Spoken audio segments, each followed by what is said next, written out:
The Weekend in Jacksonville is presented by Stonecore on Phillips Highway, your one-stop choice to beautify your home. With pavers, stonework, outdoor kitchens, fireplaces, pergolas, and more. Stonecore, we do outdoors better.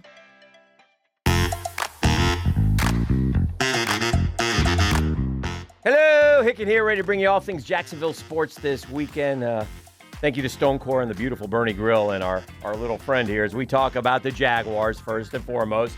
Trent Baalke had his press conference. Look, a general manager can say the things that he said. I just didn't get the feeling it was I'm taking some of the responsibility here for what happened. You know what I mean? And there's lots of questions. We can break it down every which way, but one of the main things that stood out to me is, Josh Allen's going to be a Jaguar.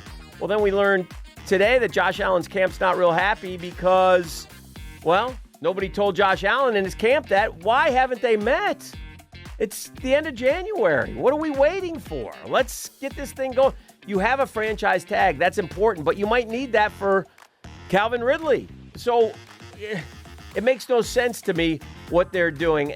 The defense of certain players, I get to a point as long as you understand that they're not good enough.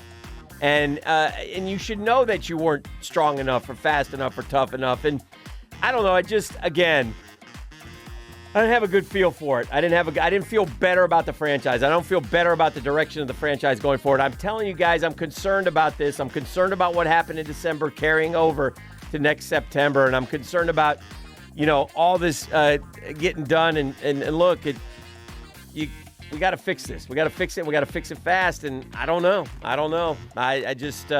I'm going to try to remain upbeat. I need to have good feelings and good vibes in the offseason. It's like I do with the Gators. I want to have hope. I want to have hope with the Jaguars. And not all is lost. They say there's a good bunch of core players. They're good, but they're not great. We need great players, too. Look at the guys we played. We played these teams that are playing this weekend. We didn't do very well, did we? We played San Francisco. How do we do? We played Kansas City. How do we do? We played them at home. We got whacked, okay? We played Baltimore. How do we do? We played Detroit last year. How do we do? Not good. So there's a lot of work to do. We need fresh faces. We need good football players. We need to hit on the draft. Anyway, Gators are doing okay in the transfer portal, which I'm happy to say because I was worried about it, and they've added some nice pieces of late, moved up in some of the rankings. Now, they're not FSU good in the portal, but they are doing better. And again, in terms of finding hope, you got to try to find hope because when you look at those last 5 games that they play, good luck.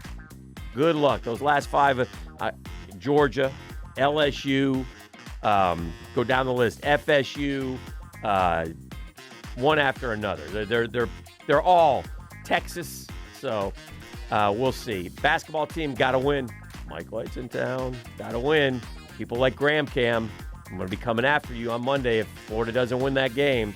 All you young Gators who think that Florida should be in the Final Four every year. Yeah, well, let's get things going. Don't shake your head at me. I know what you're talking about.